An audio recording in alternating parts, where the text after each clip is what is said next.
Okay, my constituents, and so and so. I'm thinking about a photo I saw of Einstein and all the scientists that worked on a particular project I don't want to bring up.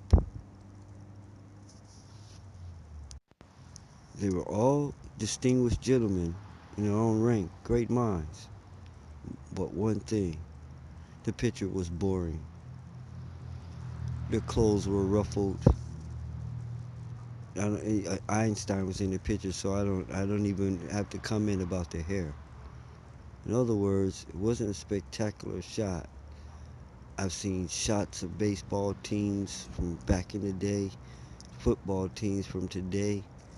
I haven't seen a group photo yet that everybody just went bananas about or was really interested in where they had to go back and look at it again. The photo wasn't interesting. That means that people were maybe interested in a way, but there was nothing to look at. I got to do something different with the guys who are running with me because it's sort of like the ones are going to fill every office, every single post. We're going to fill every post. That means I have a lot of people that groomed is the wrong word. Well, here's what we're going to do. Here's the decision just made. Because of my attack on previous rules, documents, and methods done by primitive people, some referred to as founding fathers, and on, we're going to have to go back to that look. We're going to have to go back to the revolutionary look. No suits and ties because they've been killed. The comfort thing is in the vagabond look on and on. The only way we're going to get away with dressing up or dressing is we got to have a theme. Killer theme is as they call it. This is it. We're going to be the refounding fathers. We're going to revamp everything. We're going to upgrade, update everything. You know, you know what they always saying. What would Jesus do? Well, we're gonna take that and we're gonna be like, hey, what would Jefferson do? And on and on and on. Okay, if these people live today, given the technology and knowledge that we had today, how would they adjust or tweak this thing? Since they are the inventors and creators of it. If the inventors and creators of it had the opportunity we had now, what would they do? That's our approach. I'm not trying to destroy things, tear down things. We call it transform things, but it's really evolve things. See, they evolved anyway. The creators of this company in this country had no idea what they were creating, no more than the inventor of Pepsi. If, what you think Henry Ford would do today if he looked out and looked at the auto business? That kind of thing. Okay, so we're gonna get this right. We got our theme. Hey, a bunch of old bald guys don't have no problem wearing wigs. It actually takes 20 years off of you. But the clothes, they send a message. They're not just costumes.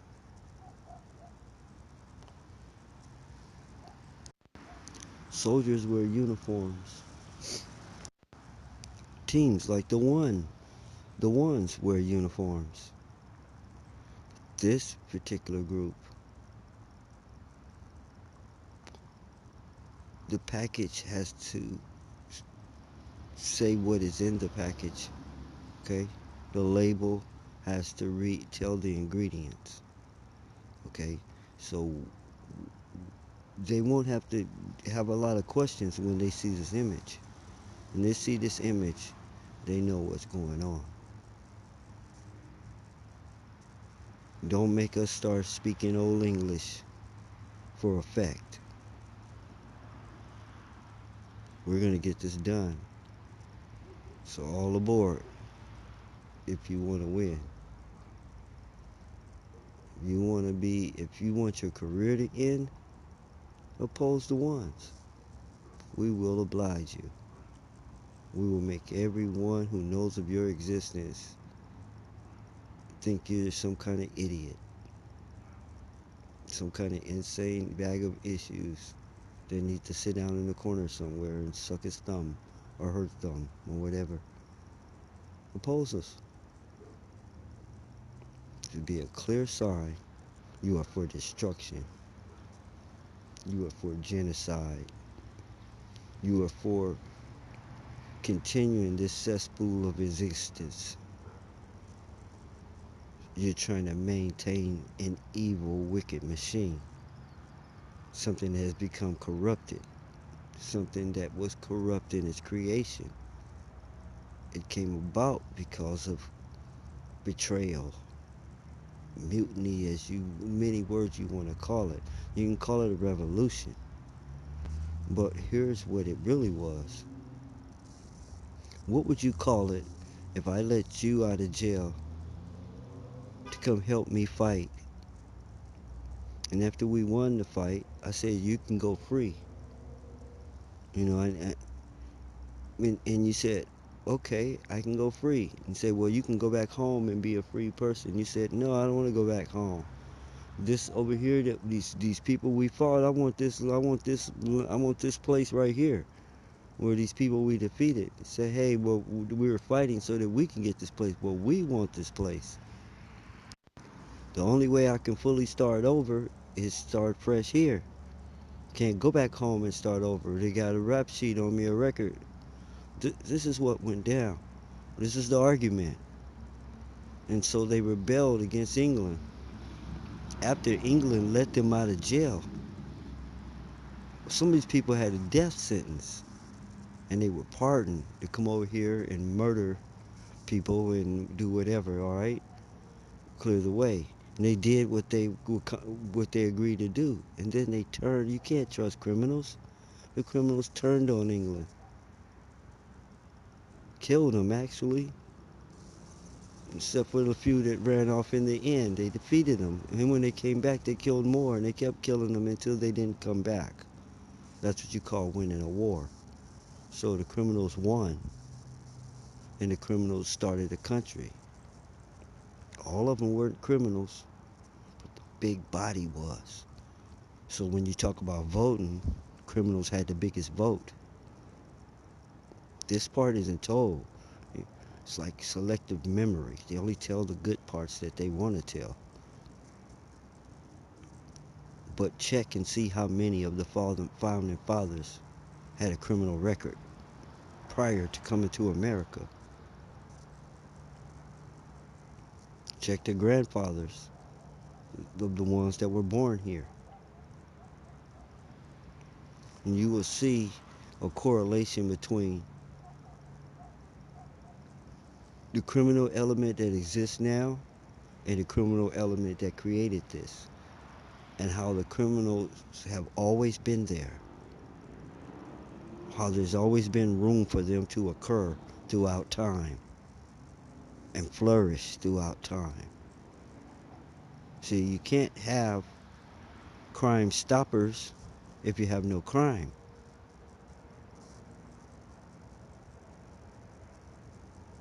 But its criminals are very cunning. We're gonna toss you the little criminals. They're treading on our feet anyway. But you stay away from me because I'm a bad guy and I'll hurt you. So the bad guys scare the good guys. I want a tougher good guy. I want a tougher good guy that's not scared of the bad guys. I want a good guy who can't be bribed because he's getting paid more than he can spend. His wife spends the money, and she can't keep up because she has the kids, and on and on and on. There's a formula to this that can be worked. So we have things that are crooked, loopholes in the law, crooked laws, racist laws, bias laws, sexist laws, you name it, because they were made by racist, biased, sexist people from a way another time who could not get away with that crap today that they did then. You gotta remember, this is way, way before separate water fountains and sitting in the back of the bus. So imagine how much worse it might have been.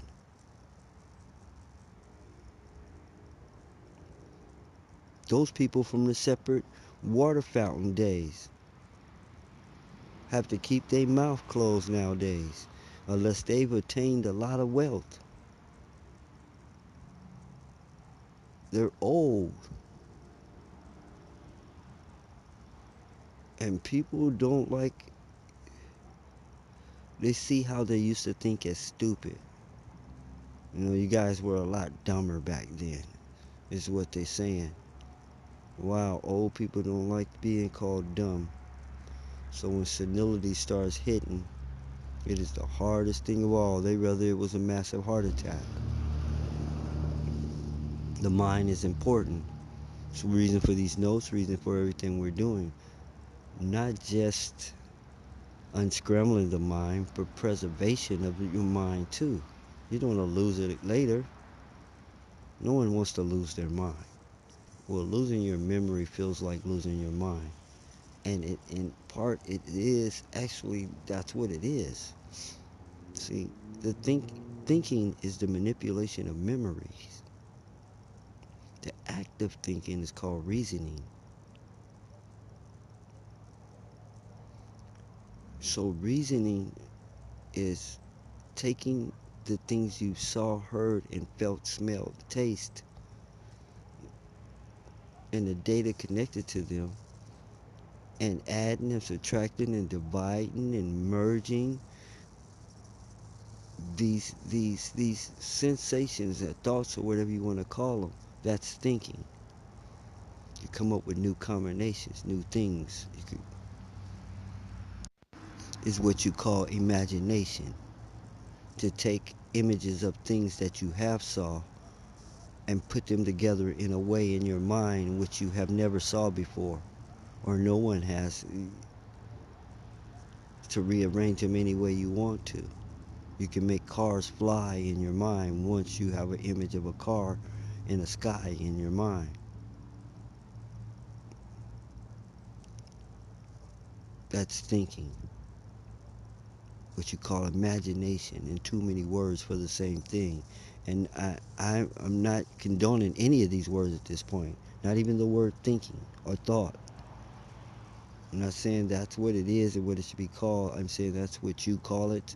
And I use those words because I'm speaking your language to you. So, why didn't anybody tell you what thinking was in 12 years of school? Why didn't they break it down and tell you exactly what it is? Something that you're supposed to have been doing from birth?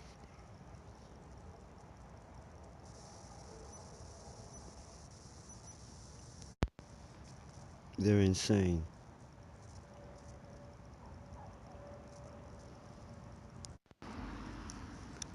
And that's what you don't want to be.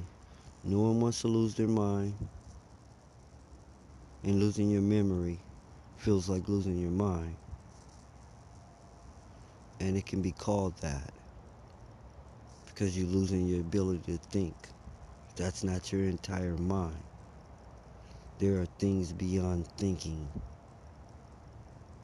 as you call it, such as when you rise to a level of evolution where you no longer have to think about something, you've programmed it in. It's something, it's not instinct.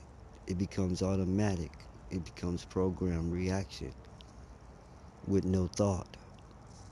It has been shown that you can do this thought after you die, such as people who train to jump to their feet. Let me show you how this works. We were trained that as soon as our eyes open in the morning, spring to our feet. Every time our eyes open, spring to our feet. That way, if you are knocked out, you would jump up to your feet. If you're killed, your last reflex may be to jump to your feet, which may make the person who killed you drop dead from a heart attack. So the scenes you see in the Kung Fu movie aren't fake, where you see him jump to a standing position and die standing up.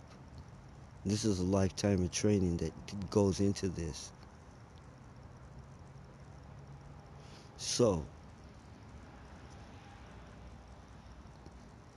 there are things that you don't need to think about. Matter of fact, that's what's closest to excellence. Effortless, thoughtless things that are achieved like you put the most thought and most effort into it. What do I mean?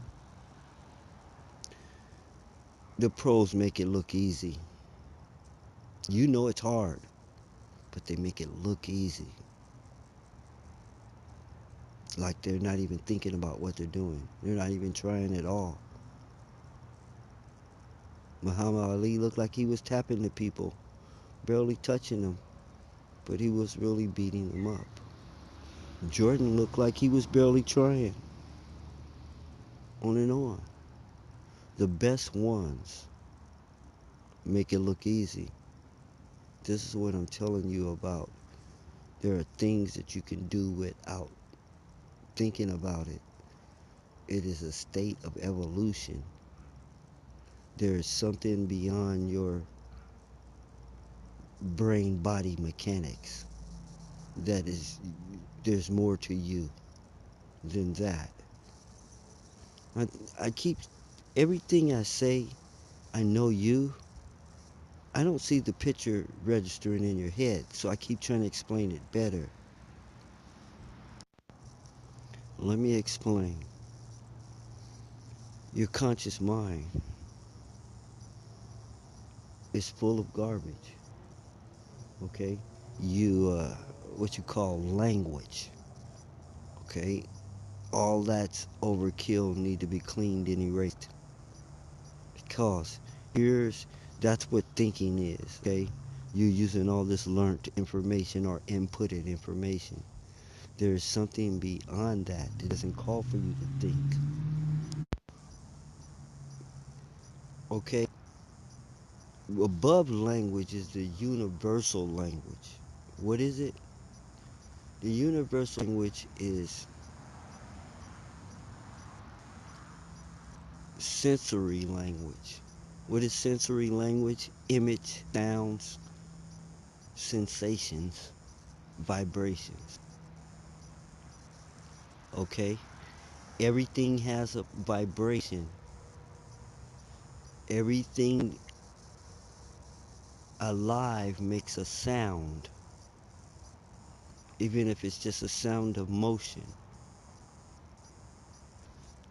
When you hear that sound, the image of that thing, the smell of that thing, the sound, the feel of that thing all come to mind without any words. Okay?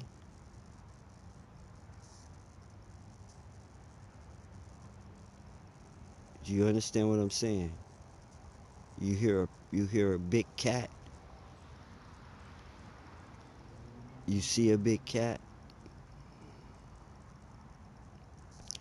Sometimes if you hear a garbage truck, you see a garbage truck, you smell garbage, the smell of garbage comes to mind.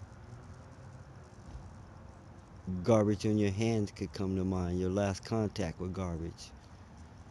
But you don't need any of the words in order to experience this. It is a language of a higher consciousness. It's the language that your animals speak when you think they understand your language. See, over there in Japan, they think that the animals really speak Japanese. And over here in the United States, they think that the animals really speak English. No, the animal's doing two things. It is reading your mind and what you are picturing as best as it can. Some animals are better at it than other animals. And it is going by a vibration you're sending out, what you call empathic, empathy.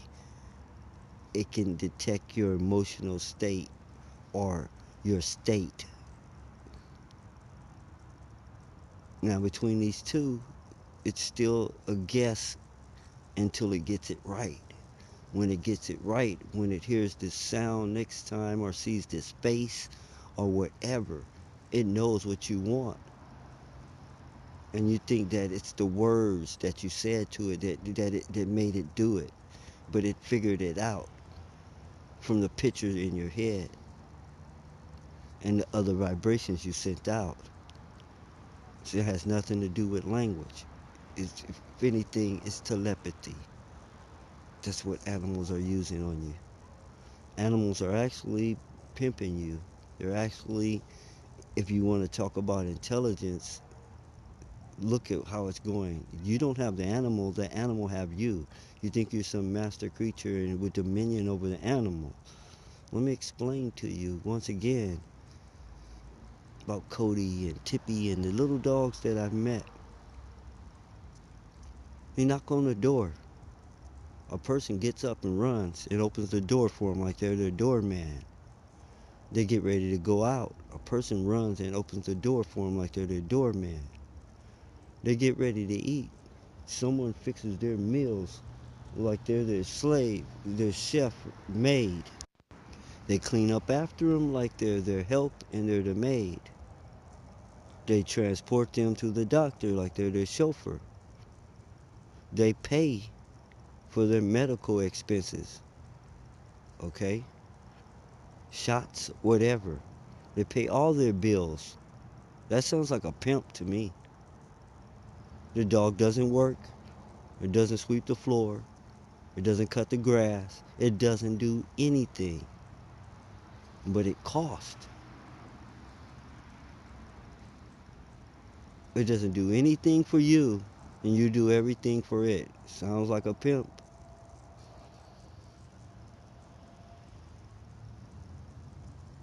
So the animals are really using you. You're their person. They're not your animal. And they know this. When they get near you, you want to see how you're getting played? You have a higher body temperature than them. Fleas and bugs prefer you to them. So they'll come from outside where it's cold or wherever, somewhere else in the house, get right near you, shake, and then start scratching their fleas. Why? Because the fleas are going to pick you over them because you're warmer. They don't care about you. Ah, my dog loves me, always cuddling. Let me explain something to you, okay? The cat is rubbing against your legs to scratch its back and get off dead hair, just like it does every other piece of furniture. You know why the dog's licking your hand and licking your face? Because your skin is salty, like your tears. And it's a greedy animal, just never gets full. And it's licking you. It would eat you if it could. That's why I like licking on you. It's not love. And you're stupid. You're being pimped by a lower, so-called lower life form. Looks like a higher life form than you. Because it's really using you. You're not using it for anything. It ain't like a horse you got plowing the field or anything. It's not, you want to say protection? Get a burglar alarm, man. Motion detectors. Don't even try to do that. because this is all insane. Now, straight off the point, I got to end this note. But before I end the note, one more note. What you're doing is insane. It's not, you, you have made these animals become extinct before their time. I'm gonna ask you again.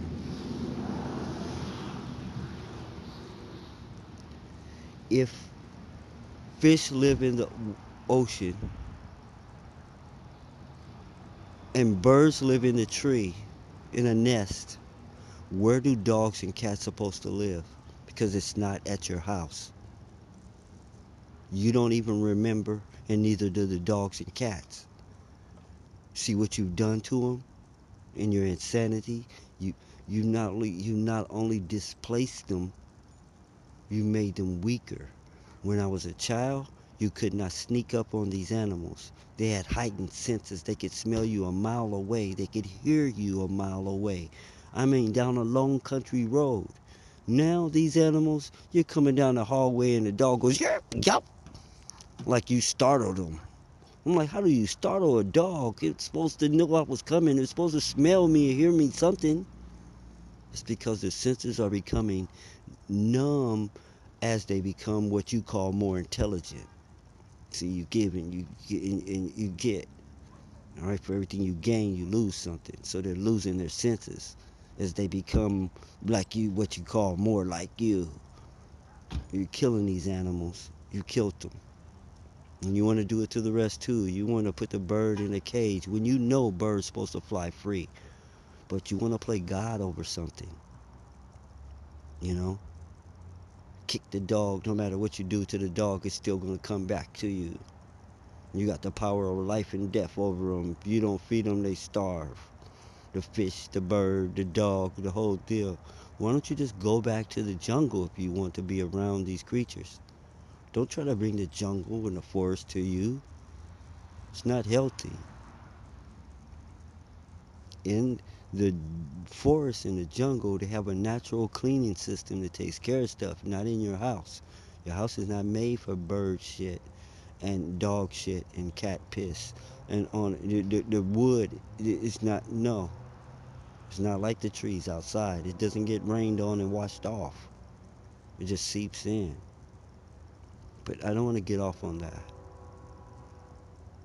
We're going to end this note now and maybe do some editing to it later.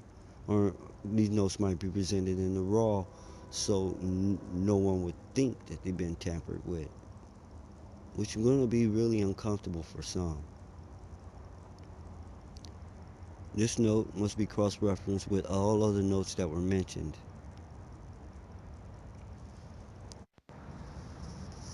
So we're going to wrap this up and end this note and make it short. The first part about our campaigns and how we're going to do this and whole new things, good. All the other little notes should be transferred to other notes, but for the team, they need to hear the whole thing as it was made.